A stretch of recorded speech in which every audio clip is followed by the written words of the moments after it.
Capítulo 20. Controvérsia no santuário. A planta do santuário. O teu caminho, ó Deus, está no santuário. Salmo 77, 13. Embora a maior parte deste audiolivro se concentre no poder da oração e nas chaves divinas para orações respondidas, vou dedicar um tempinho para me concentrar na batalha em torno da oração e em como podemos evitar os fogos falsos de reavivamento que têm se alastrado pela igreja moderna. Antes de fazer isso, precisamos revisar rapidamente o que podemos aprender de Cristo e do caminho da salvação por meio dos diferentes móveis do santuário do Antigo Testamento. Gostaria de salientar que a seguir temos apenas uma breve revisão condensada das lições que podemos extrair do santuário.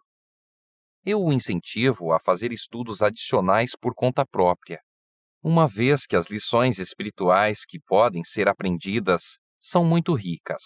Além disso, a compreensão dessas verdades nos ajudará a enfrentar os muitos enganos sutis com os quais certamente nos depararemos à medida que nos aproximarmos da segunda vinda de Cristo.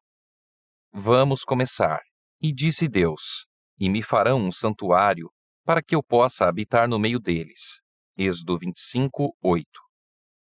Além de Deus querer que os filhos de Israel tivessem o símbolo de sua presença bem real com eles, enquanto faziam a jornada rumo à terra prometida, também desejava que entendessem o caminho que os levaria à reconciliação definitiva com Ele.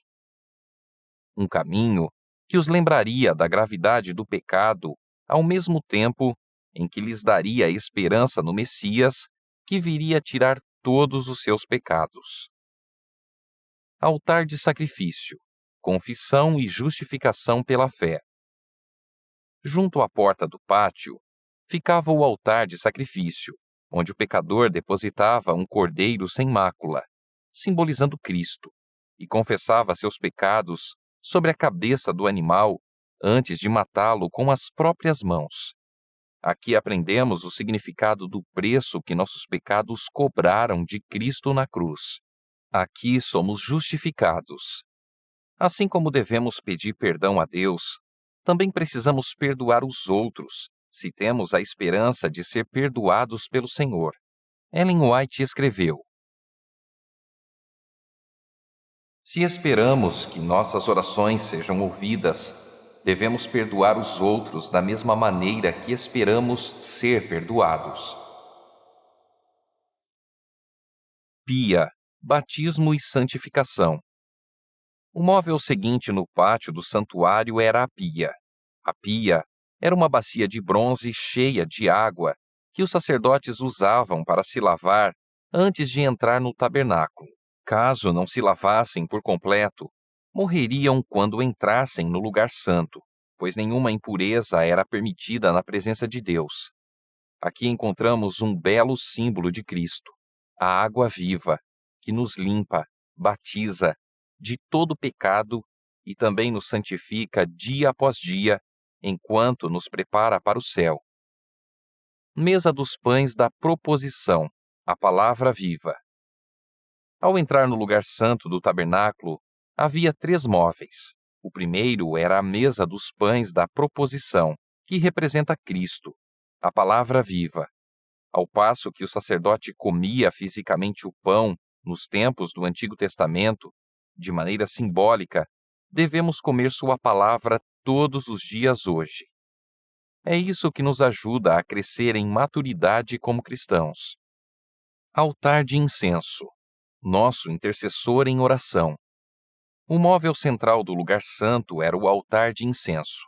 Aqui, o sacerdote, simbolizando Cristo, colocava-se junto à cortina do lugar santíssimo e intercedia em favor do povo. Embora tenhamos acesso direto ao trono de Deus, como Jesus satisfez completamente as exigências da justiça no Calvário, não há mais véu de separação. É importante reconhecer que as orações justas de Cristo continuam a cobrir as nossas, tornando-as aceitáveis ao Pai. Sem a intercessão dele, nossas orações hoje seriam em vão. Os cultos, as orações, o louvor, a penitente confissão do pecado sobem dos crentes fiéis, qual incenso ao santuário celestial, mas passando através dos corruptos canais da humanidade, ficam tão maculados que, a menos que sejam purificados por sangue, jamais podem ser de valor perante Deus.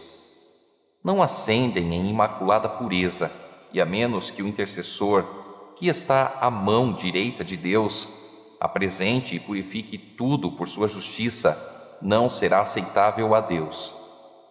Todo o incenso dos tabernáculos terrestres tem de umedecer-se com as purificadoras gotas do sangue de Cristo. Então, perfumado com os méritos da propiciação de Cristo, o incenso ascende perante Deus, completa e inteiramente aceitável. Voltam então graciosas respostas.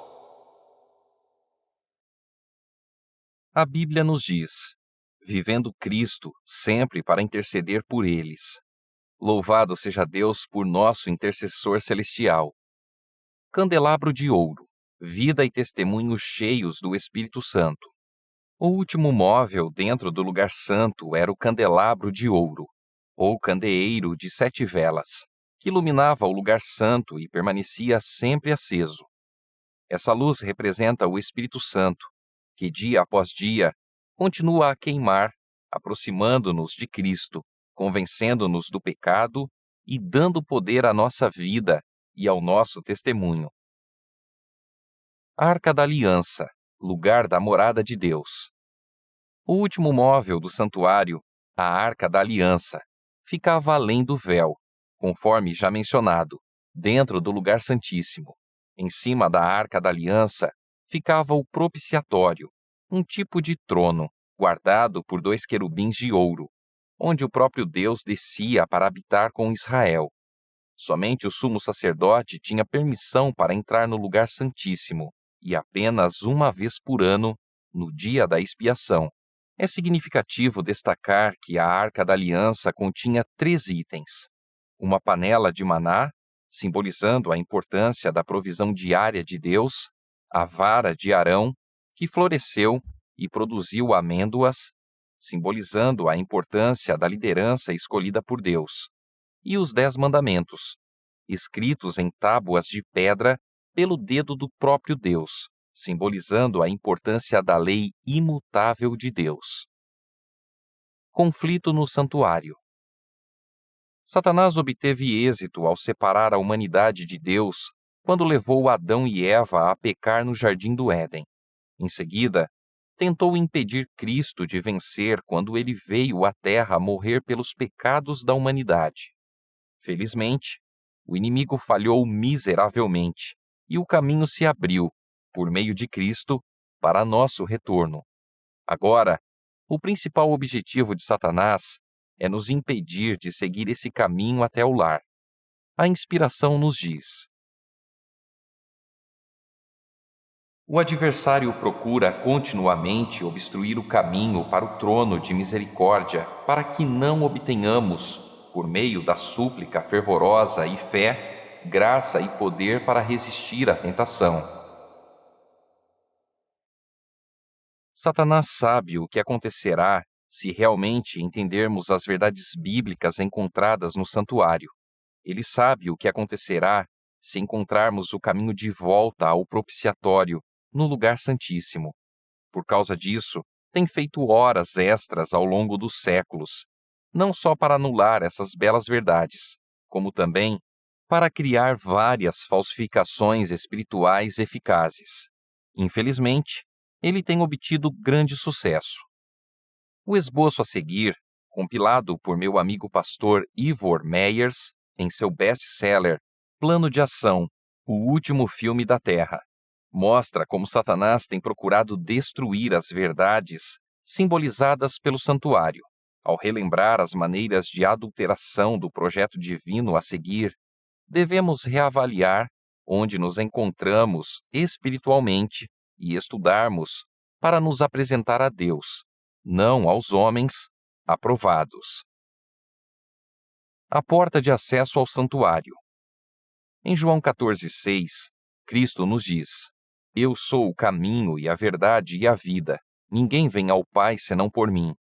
No entanto, há quase 6.000 anos, Satanás tem procurado cegar os olhos das pessoas, tentando convencê-las de que há outros caminhos para se chegar ao Pai sem passar pelo Filho.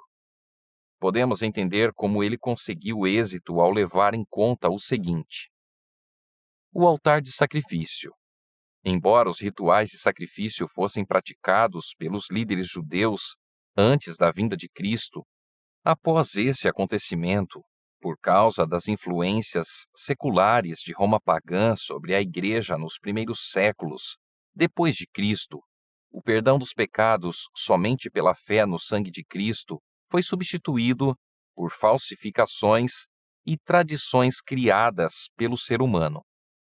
Quer por meio da prática de penitência e indulgência, quer pelo mérito das boas obras, quer pela observância de rituais rigorosos, passou a ser ensinado que a salvação era obtida por esforço e obras humanos. Conquanto as formas tenham mudado ao longo dos anos, a falha doutrina das obras pessoais continua a ser defendida por muitos professos cristãos hoje.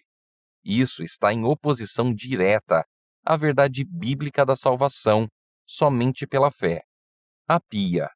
O batismo por escolha e imersão foi substituído pelo batismo infantil por aspersão. Os cristãos não precisavam mais fazer uma escolha pessoal para ser salvos. Bebês eram considerados salvos se tivessem passado pelo batismo.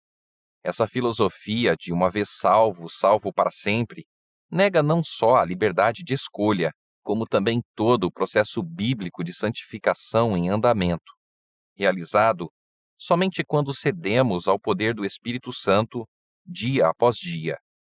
Infelizmente, ela ainda é adotada por muitos cristãos na atualidade. Isso está em oposição direta à verdade bíblica do batismo, da santificação e da entrega diária. A mesa dos pães da proposição. À medida que o tempo se passou, as verdades da palavra de Deus foram substituídas e superadas pelas tradições e práticas da Igreja. O fermento das ordenanças criadas por seres humanos começou a exercer precedência sobre a pureza da verdade bíblica. Aliás, por muitos séculos, as pessoas comuns eram proibidas de ler ou interpretar a Bíblia. Essa atividade era considerada aceitável apenas para o clérigo. Aqueles que tentavam viver ou pregar a palavra verdadeira, sem as tradições da Igreja, eram considerados apóstatas e hereges. Infelizmente, na atualidade, muitos cristãos continuam a priorizar as tradições da Igreja, seguindo-as em lugar das verdades bíblicas. Isso está em oposição direta ao fundamento da verdade e doutrina bíblica imutável. O altar de incenso. Em vez de ir a Cristo, nosso intercessor, para levar diretamente ao nosso Pai Celestial nossas confissões e orações, os seres humanos orquestraram um confessionário no qual um sacerdote humano assenta-se no lugar de Deus, ouvindo as confissões do povo. Assim, o dom do perdão e da misericórdia foi tirado de Deus e colocado nas mãos de homens mortais. Conforme podemos ver, a remoção da doutrina do santuário de Cristo como nosso intercessor está em oposição direta à verdade bíblica. O candelabro de ouro. Infelizmente, nos anos seguintes ao derramamento pentecostal, após a ascensão de Cristo, entidades seculares começaram a introduzir cada vez mais mundanismo e transigência dentro da Igreja. Em consequência, o verdadeiro Espírito Santo vivo foi substituído por uma forma de pretensão espiritual em muitos que fazem parte da liderança religiosa. Além de ser considerado normal estar na igreja e viver de qualquer maneira, contando que sejam feitas as confissões apropriadas e se pague penitência. Milhares que demonstravam uma vida e um testemunho cheios do Espírito foram queimados na fogueira, jogados aos leões, largados sós para apodrecer em masmorras frias e escuras, por se posicionar em favor da verdade bíblica e por viver e testemunhar com o poder do Espírito Santo. Esse período de grande perseguição espiritual é conhecido hoje como Idade das Trevas. Essa era durou 1260 anos literais, em harmonia com a profecia bíblica de Daniel 7:25, que predisse essa experiência difícil para o povo de Deus. Essa neutralização do poder genuíno do Espírito Santo está em oposição direta às Escrituras. A Arca da Aliança. Por fim, os poderes religiosos, disfarçados de uma suposta capa religiosa, não só atacaram aqueles que guardavam a lei de Deus, como também mudaram literalmente a lei que ele escreveu com o próprio dedo. Eles colocaram imagens e ídolos dentro do culto e, mais grave ainda, mudaram o quarto mandamento do sábado para o domingo. Mais uma vez, a mudança da lei de Deus e a precedência de tradições eclesiásticas criadas por seres humanos em relação à Bíblia são uma violação direta das Sagradas Escrituras. Ellen White adverte: Satanás se esforça constantemente por atrair a atenção para o homem, em lugar de Deus.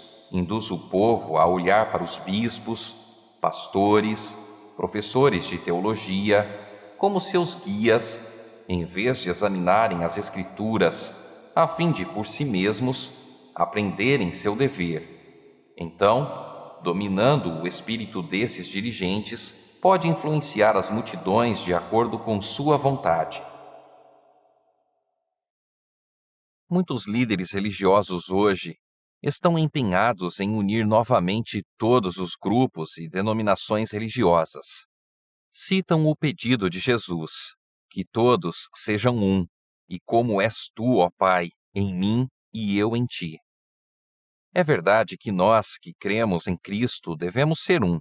No entanto, muitos cristãos ignoram João 17:19, texto no qual Cristo expressa seu desejo de que eles também sejam santificados na verdade. A Bíblia não nos diz que seremos santificados na unidade ou ao nos unir a outras entidades religiosas, mas que seremos santificados e nos tornaremos um por meio da verdade, a verdade encontrada na Palavra de Deus. Com isso em mente, como cristãos protestantes que creem na Bíblia podem reconciliar-se e ser um na verdade com aqueles que por séculos têm tentado mudar a verdade de Deus? O Senhor chama todos nós para sair da Babilônia espiritual, da confusão e das transigências espirituais, não para voltar para dentro dela. Fica claro que a profecia de Apocalipse 13:3 está se cumprindo bem diante dos nossos olhos hoje. Não podemos dormir como os outros. Devemos vigiar e manter a sobriedade. Precisamos orar. Aquilo que está acontecendo no mundo ao nosso redor deixa claro que estamos vivendo em tempos importantes. No entanto, embora as coisas possam parecer confusas e diferentes, com ventos de doutrina que sopram e depois cessam, devemos manter o coração e a mente em Cristo, pois com sua palavra diante de nós, não temos razão para ser enganados. Podemos permanecer firmes na verdade, a despeito das tempestades, como o falecido Hollis Scarborough afirmou. Em todas as eras, Deus sempre teve um povo fiel e leal, os chamados e escolhidos, e Ele continua a ter um povo especial hoje. A pergunta é: seremos parte desse povo? Faremos parte do remanescente final retratado em Apocalipse 12:17? A fim de descobrir onde você se encaixa nesse conflito do santuário, bem como para abrir os olhos ao rever a história cristã, desde o início da guerra no céu até o presente, eu o incentivo mais uma vez a ler O Grande Conflito. Esse livro me inspira como nenhum outro, pois mostra onde nos encontramos na batalha final entre a verdade e o erro. A pergunta que precisamos nos fazer é: estou do lado certo na batalha do grande conflito? Deus está chamando cada um de nós para um estudo mais profundo de Sua palavra. O Senhor nos convida a uma experiência mais profunda com Ele. Acima de tudo, Ele nos chama para seguir o caminho do santuário de volta a seu trono. Deus não força ninguém, a escolha é nossa.